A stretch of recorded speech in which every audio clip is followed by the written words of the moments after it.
The sun had long dipped below the horizon, leaving the grand Whitmore mansion a beacon of light against the night sky. Its windows glowed with the warm shimmer of chandeliers, and laughter spilled out into the crisp evening air. Inside, the atmosphere buzzed with luxury and privilege, a world where the problems of ordinary people seemed like distant inconveniences. Emily adjusted her apron, the fabric worn but spotless, as she navigated the clusters of elegantly dressed guests. Her tray of champagne flutes hovered perfectly still in her practiced grip. No one would guess that beneath her composed exterior, exhaustion clawed at her muscles, and worry gnawed at her thoughts. Her mind drifted briefly to Ethan, her 6-year-old son, safely tucked into bed at her neighbor's apartment. The memory of his smiling face steeled her resolve. Every hour she spent serving these people was for him, to keep his world safe, to give him a future. Emily. The sharp voice cut through the hum of conversation, making her flinch. Mrs. Rutherford, one of Nathan Whitmore's frequent and notoriously difficult guests, fixed her with an icy stare. "Yes, ma'am?" Emily asked, her voice steady despite the strain in her bones. "This champagne is warm," Mrs. Rutherford said, her lip curling as she shoved the half-empty flute at Emily. "I expect better service. Bring me a fresh one." "I'm sorry, Mom," Emily replied, taking the glass carefully. "I'll bring you a fresh one right away." Her shoulders sagged slightly as she walked away, but she forced herself upright. There was no room for mistakes in Nathan Whitmore's mansion. "Emily, over here." Nathan's voice was a low command that pierced through the chatter. He stood by the fireplace, his tall frame immaculate in a tailored suit. The once kind blue eyes were now cold, shadows of grief and bitterness lingering in their depths. He hadn't been the same since his wife Isabel's death. "Yes, Mr. Whitmore?" she asked, keeping her tone neutral as she approached. He gestured to a small spill on the plush carpet, a casualty of careless laughter and a wayward glass. "Clean that up before it sets. We wouldn't want the guests tripping over your negligence." The words stung more than they should have. She swallowed hard and nodded. "Of course, Mr. Whitmore." As she knelt to blot the stain, whispers floated to her ears. "Poor thing, stuck here with no prospects. She should be grateful to work for Nathan." Emily's jaw tightened. The words, though not new, cut deep, but she refused to let them see her pain. Later, in the sanctuary of the kitchen, she leaned against the counter, sipping a glass of water. Sarah, her colleague and confidant, sidled up beside her with a knowing smile. "How's it going out there?" Sarah asked, her tone light but her eyes sympathetic. "The usual," Emily replied, forcing a faint smile.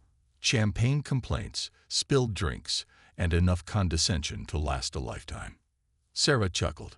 "You're made of steel, Em. I'd have quit ages ago." "I can't afford to quit," Emily said, pulling a small photo from her pocket. Ethan's gap-toothed grin beamed back at her. "He's counting on me." Sarah's teasing expression softened. "You're a great mom, Emily. Ethan's lucky." "Thanks," Emily whispered, her chest tightening. She finished her water and took a deep breath. Back to work. As she exited the kitchen, her eyes landed on Nathan. He stood alone by the grand piano, his fingers hovering over the keys. For a moment, a flicker of the man he used to be softened his face, but the vulnerability vanished the instant he saw her. "Get back to work," he said curtly. "Yes, sir," she replied, but her thoughts lingered on that fleeting moment of humanity. As the evening finally wound down, Emily's body ached for rest, but all she could think about was the little boy waiting for her at home. No amount of exhaustion or cruel words could diminish her reason for enduring it all. The Whitmore mansion had finally fallen silent. The clink of glasses and murmur of laughter were replaced by the whisper of the evening wind against the tall windows. Emily stood alone in the grand hall, her arms loaded with discarded napkins and half-empty glasses. The opulent room, stripped of its guests, felt like an empty shell, glittering but cold. She took a breath, letting the quiet wrap around her like a thin blanket. The weight of the evening settled in her bones, but she couldn't afford to stop just yet. Her gaze drifted to the grand piano in the corner, its glossy surface catching the faint moonlight. A memory tugged at the edge of her mind. Her younger self, fingers gliding effortlessly across ivory keys, music flowing like water. Those were simpler times, days when dreams seemed attainable, before life had boxed her into survival mode. The sound of footsteps snapped her back to the present. She turned to see Nathan Whitmore standing in the doorway, his figure outlined by the soft glow of the hallway sconces. His hands were in his pockets, his face unreadable. "Admiring the piano?" he asked, his voice low and smooth, yet tinged with an edge she couldn't quite define. Emily straightened, forcing herself to meet his gaze. "Just cleaning up, sir." Nathan stepped closer, his eyes never leaving hers. "Don't lie. You've been staring at it all night." Caught off guard, she fumbled for a response. "It's a beautiful instrument," she admitted finally. A humorless smile curved his lips. "Do you play?" "I used to," she said quietly, glancing at the piano as if it were an old friend she hadn't seen in years. "A long time ago." "Why did you stop?" Her fingers tightened around the tray she held. "Life happened. Priorities changed." He let out a short, bitter laugh. "Yes, life has a way of stealing what we love most." A silence settled between them, heavy with unspoken grief. For a brief moment, the cold mask he wore slipped, revealing a glimpse of the man who had once loved music, who had once loved life. But just as quickly, he shut it away, locking the vulnerability behind his eyes. Nathan gestured toward the piano. "Play something." Emily blinked, stunned. I can't. It's been too long." He shrugged, his voice indifferent. "Suit yourself." He turned away, but something inside her twisted at his dismissal. A defiant spark flared in her chest, the same spark that had kept her going through endless nights and thankless days. "Wait," she said, the word escaping before she could stop it. Nathan paused, glancing back over his shoulder. Carefully, she set the tray on a nearby table and approached the piano. Her fingers hovered above the keys, trembling slightly. Doubt gnawed at her.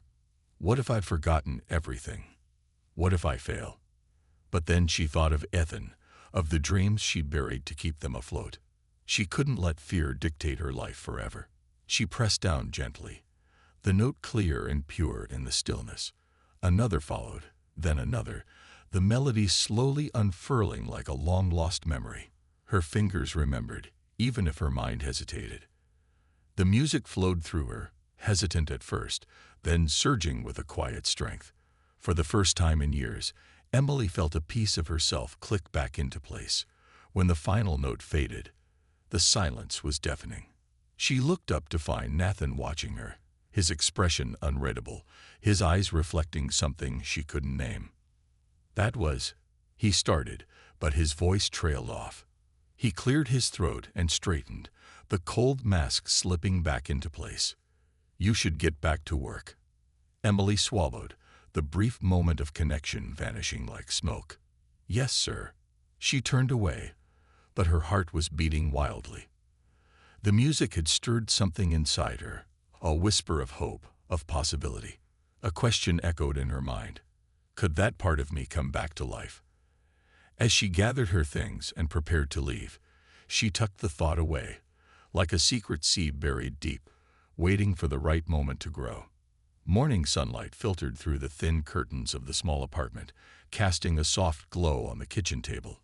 Emily sat with her hands wrapped around a mug of coffee, her mind a whirl of thoughts. Across from her, Ethan crunched on cereal, blissfully unaware of the weight pressing on her shoulders.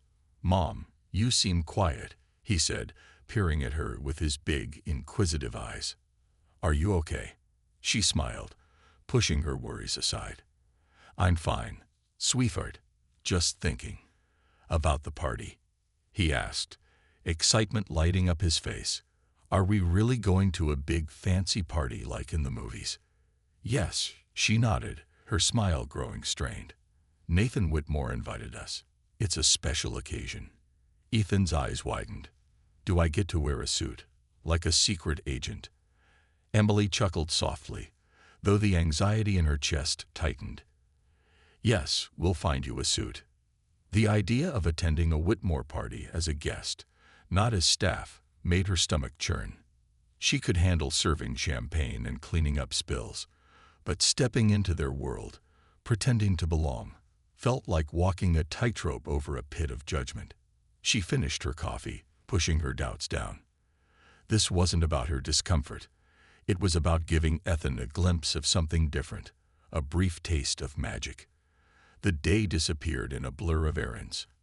Emily took Ethan by the hand as they navigated the aisles of a thrift store, searching for something suitable. The racks of clothes seemed endless, but patience and persistence paid off. They finally found a small suit that fit Ethan perfectly. Look, Mom. He twirled in front of a cracked mirror, a huge grin on his face. I look like James Bond. You look very handsome, Agent Ethan, she said, smoothing the lapels of the jacket. Her search for herself was more challenging. The elegant dresses she needed were far beyond her budget. Disappointment settled in her stomach like a stone. But just as she was ready to give up, she found it. A simple navy dress. It wasn't extravagant, but it was graceful and understated. This one will do, she whispered to herself, forcing a small smile. Back home, Emily helped Ethan with his hair, combing it neatly to the side. He giggled, squirming under her gentle hands. Hold still, Agent Ethan, she teased. We need you to look perfect.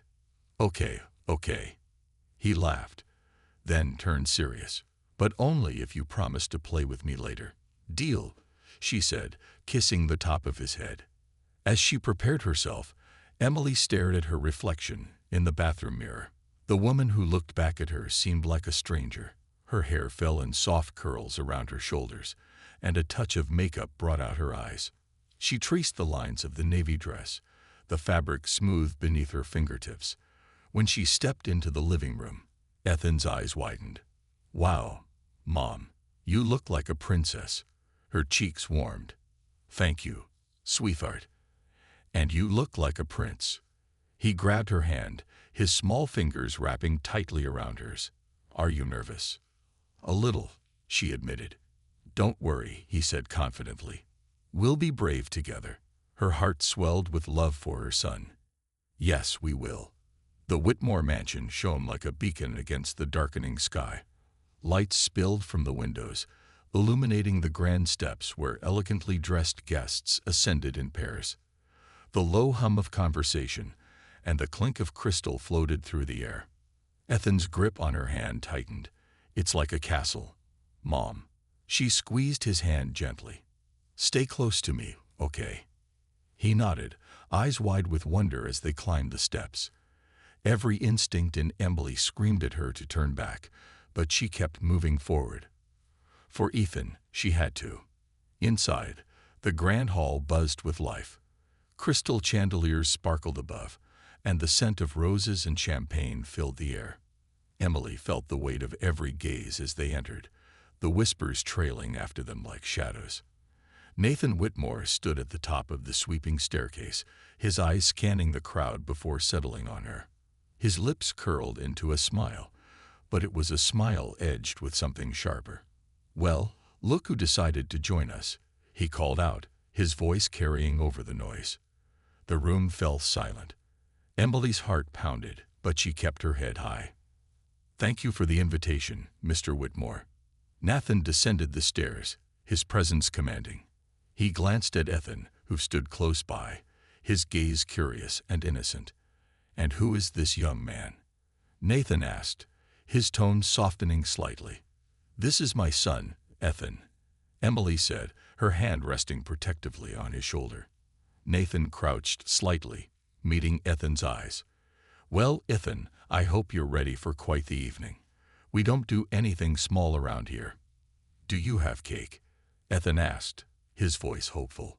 Nathan blinked, then chuckled, a genuine sound that caught Emily off guard. Indeed, we do. He straightened, his eyes meeting Emily's. Enjoy yourselves. As he walked away, Emily exhaled a breath she hadn't realized she was holding. The evening had only just begun, and already the tightrope felt perilously thin. But as Ethan tugged on her hand, his excitement undimmed, she reminded herself why she was here. This night wasn't about Nathan Whitmore or the judgmental stares of the elite. It was about showing Ethan that they could find joy, even in places where they didn't belong. The party was in full swing, the grand hall alive with glittering lights, clinking glasses, and soft music from a live string quartet. Guests laughed and mingled, their polished voices weaving together in a tapestry of privilege and opulence. Emily stood near the edge of the room, her fingers intertwined with Ethan's small hand. Her practiced smile concealed the unease twisting in her stomach. Ethan's eyes sparkled as he took in the grandeur. He was transfixed by the towering cake on the dessert table, decorated with gold leaf and delicate sugar flowers. "Mom, look at that cake," he whispered, his voice brimming with awe. "It's amazing, isn't it?" She replied softly, forcing a lightness she didn't feel. She adjusted the lapel of Ethan's tiny suit, doing her best to suppress her anxiety. The whispers and sidelong glances of the guests felt like cold fingers tracing the edges of her composure. Then Nathan's voice, smooth and commanding, echoed through the hall. "Ladies and gentlemen, if I may have your attention." The hum of conversation ceased.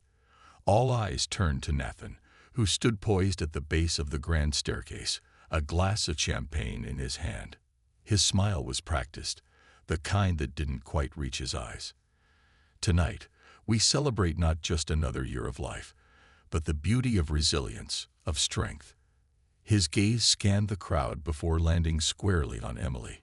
And what's a celebration without a little entertainment? A cold trickle of dread slid down her spine.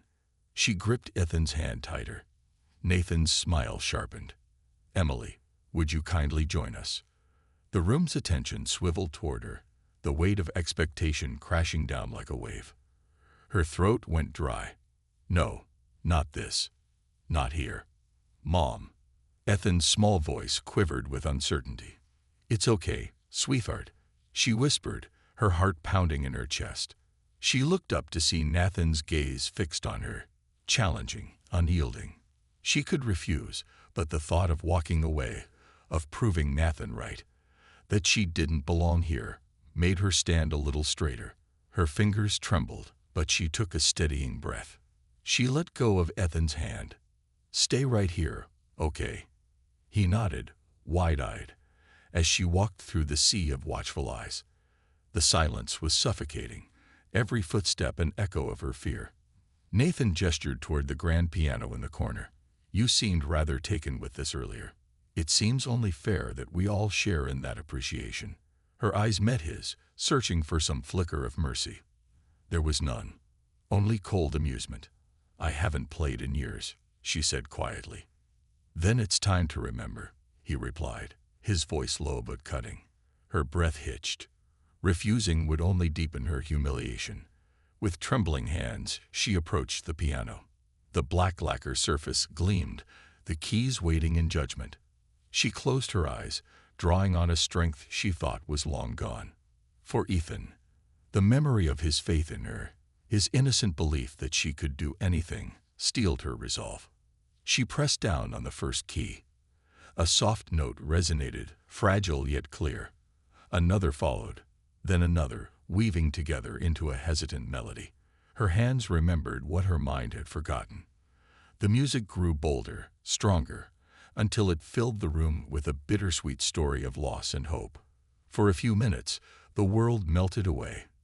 The whispers, the judgment, even Nathan's cruel gaze, all dissolved into the pure simplicity of the music. She was no longer Emily the waitress, the struggling single mother. She was Emily, the woman who once dreamed, who once believed. As the final note faded, a profound silence settled over the room. Emily's eyes fluttered open, the weight of the moment pressing on her chest. Then came the applause. It started with a single pair of hands, then grew to a thunderous wave. Some guests even stood, their expressions softened, touched by something real amidst the pretense of their world. Ethan's voice cut through the applause, clear and proud. "You were amazing, Mom." Tears pricked her eyes as she smiled at her son, his face beaming with joy. But when she turned back to Nathan, his expression was different. The satisfaction she expected was gone, replaced by something she couldn't quite place. His eyes flickered with an emotion she couldn't read, regret, maybe, or recognition. "That was," he began, but his voice faltered. He cleared his throat, slipping his mask back into place. "Unexpectedly delightful." "Thank you," she replied, her voice steady, her pride unshakable. As she returned to Ethan, he wrapped his arms around her waist. "You were the best, Mom." She hugged him tightly, the warmth of his love driving away the lingering chill of Nathan's game. Whatever his intention had been, she had taken his challenge and turned it into her triumph. But deep down, she knew this was only the beginning. The door to her past had creaked open, and the echoes of the woman she once was whispered of possibilities she hadn't dared to dream in years. The applause faded, replaced by the murmur of guests returning to their conversations, but the buzz of Emily's triumph lingered. She walked back to Ethan, his little face lit up with pride. He clung to her waist, his eyes wide and sparkling. "You were amazing, Mom," he whispered fiercely. She knelt down, brushing a strand of hair from his forehead. "Thank you, sweetheart. That means everything to me." His grin was infectious, and for a brief moment, the weight of the world lifted off her shoulders.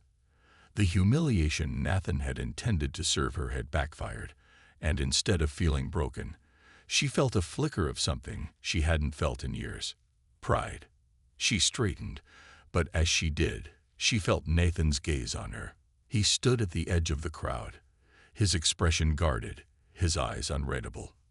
For a second, she thought she saw something vulnerable there, but he turned away before she could decipher it. Sarah sidled up beside her, a sly smile on her lips. "You sure know how to steal the show, Em."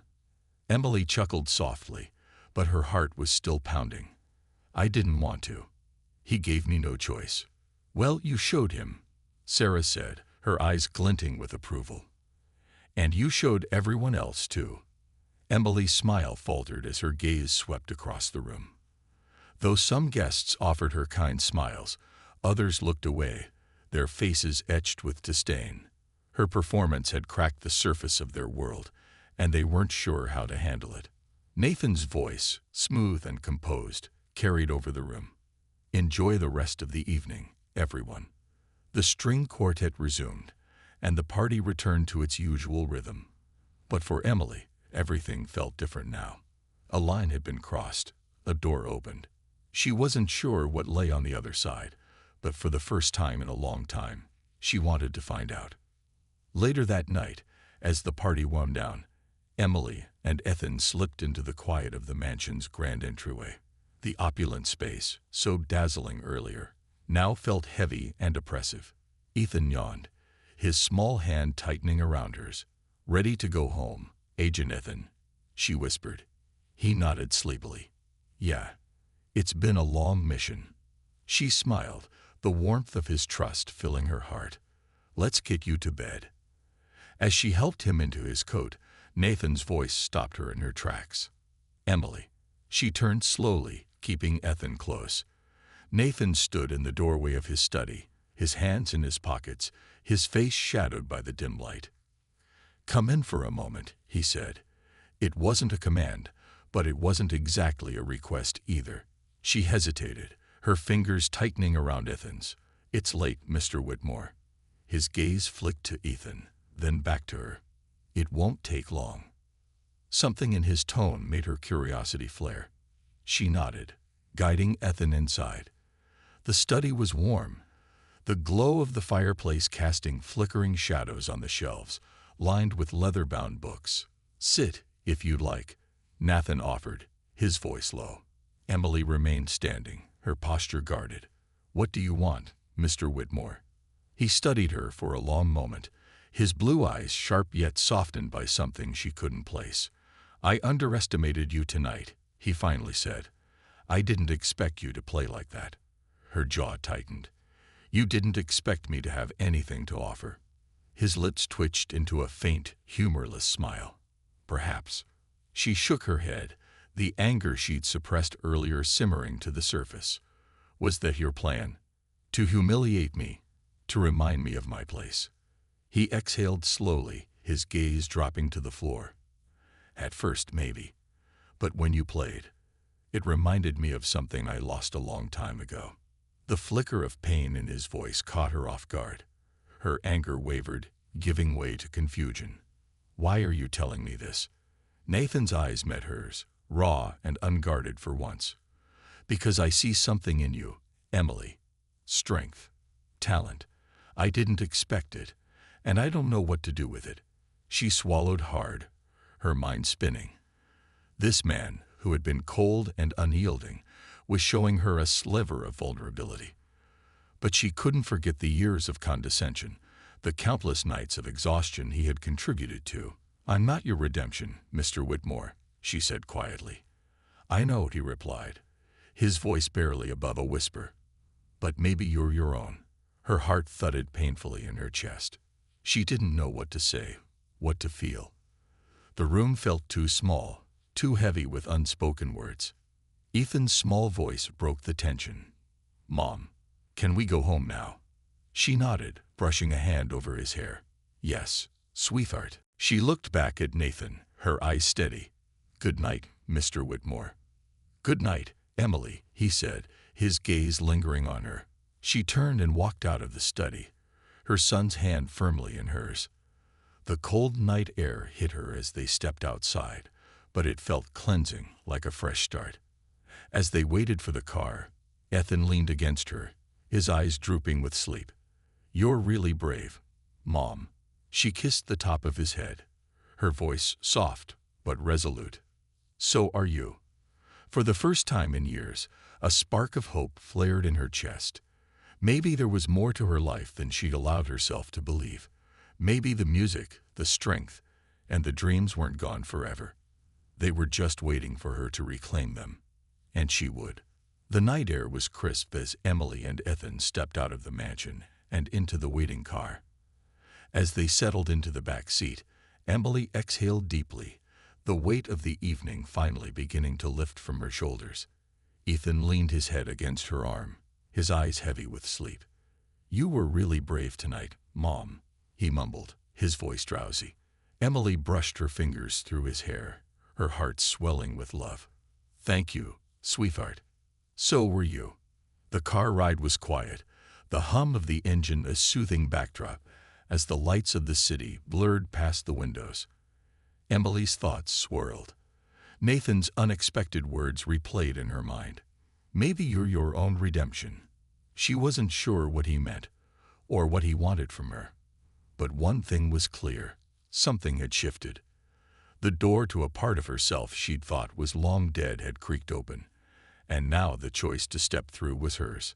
The next morning, sunlight streamed through the apartment window, warming Emily's face. She stretched, feeling the ache in her muscles from the long night before. In the next room, she could hear Ethan playing with his toy cars, his soft murmurs a comforting reminder of why she pushed herself so hard. She rose and padded into the kitchen, the scent of coffee filling the air. As she poured a cup, her phone buzzed on the counter. A text message from an unfamiliar number lit up the screen. Nathan. Emily, I need to speak with you. Please meet me at the mansion this afternoon. There's something important I want to discuss. Her fingers hovered over the phone. A part of her wanted to ignore the message, to return to the routine of her life. But another part, the part that remembered the feel of the piano keys beneath her fingers, the swell of music in her chest, was curious. What's that, Mom? Ethan asked, appearing in the doorway, his face bright with morning energy. It's an invitation, she replied slowly. Are we going to another party? He asked, eyes wide with excitement. She smiled, ruffling his hair. No party this time. Just a meeting. Are you going to play the piano again? He asked, his expression hopeful. I don't know, she admitted, but maybe. That afternoon, Emily stood at the gates of the Whitmore mansion, her nerves a tangled knot in her stomach. She hadn't set foot here since the party, and the memory of the applause, of Nathan's piercing gaze, still lingered. The butler opened the door and gestured for her to enter. The mansion was quiet, the echoes of the previous night's festivities now a distant memory.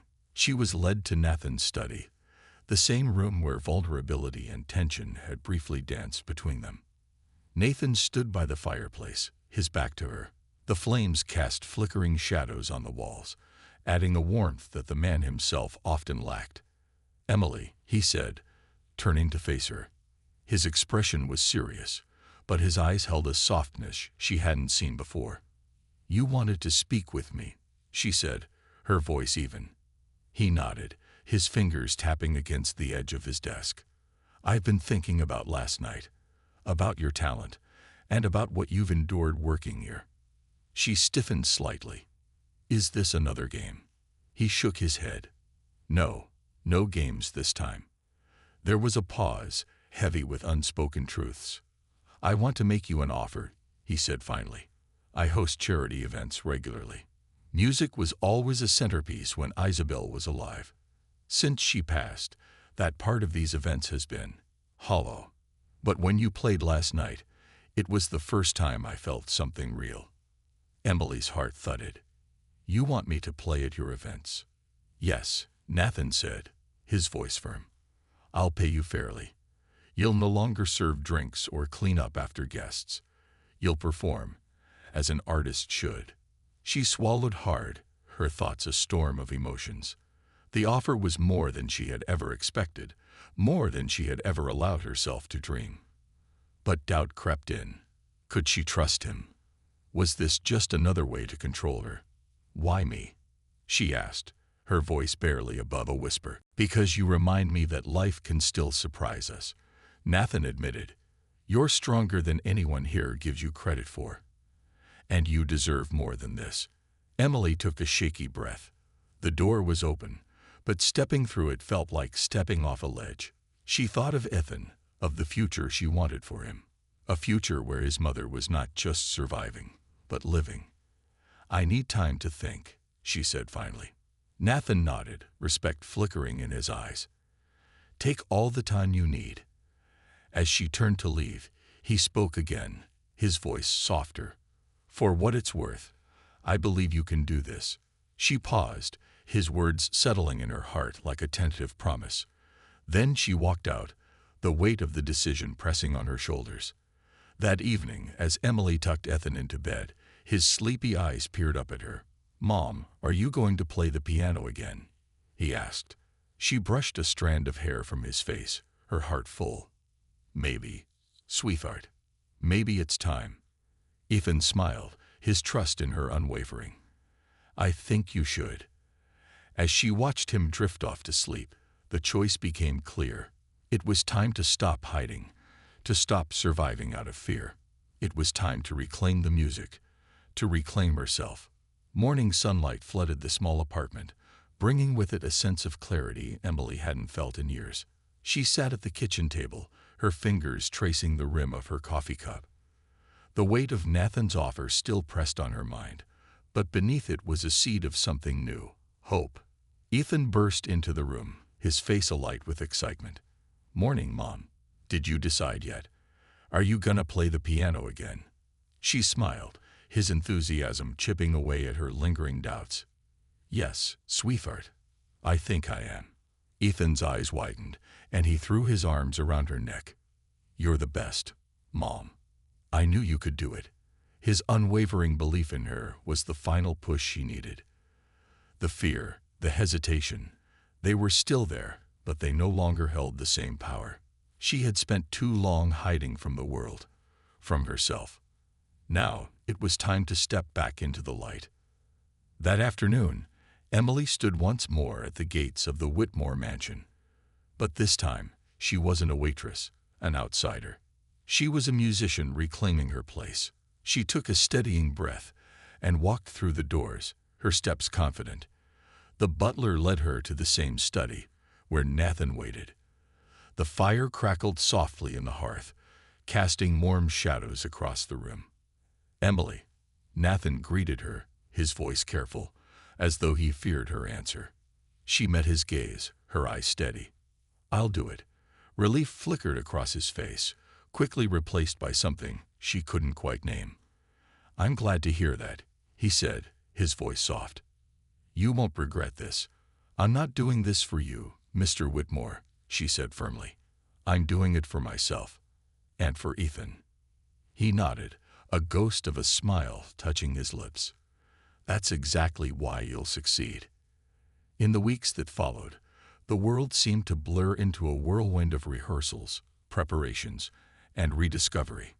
The grand piano in the Whitmore mansion became her sanctuary. Each day, her fingers grew more confident, the music flowing more freely.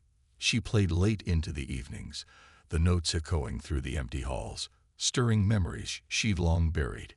Ethan often sat beside her, his little face beaming with pride.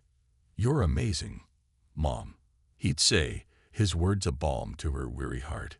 Even Nathan began to change. He listened quietly, no longer the cold and distant man she had known. Occasionally, she caught glimpses of the person he might have been before grief hardened him. A man who understood loss, who was learning, like her, to heal. The night of the first charity event arrived. The mansion glittered with lights, the air alive with anticipation. This time, Emily stood in the grand hall, not with a tray in her hands, but with a purpose in her heart. Her navy dress flowed gracefully around her as she approached the piano. The guests' chatter faded, their eyes turning to her. She took a deep breath, her fingers hovering above the keys. "This is for me. For Ethan. For the part of myself I thought I lost." She began to play. The melody started soft and tentative, but quickly grew rich and vibrant. The music soared, filling the grand hall with a story of resilience, of loss and hope intertwined. It was her story, one of endurance, of courage, of reclaiming a life that was almost taken from her. As the final note lingered, the room fell silent, the weight of the moment palpable. Then came the applause, thunderous and genuine. Tears welled in her eyes as she saw Ethan clapping wildly, his face lit with joy. Nathan stepped forward, his expression unguarded, his voice soft. "You were magnificent."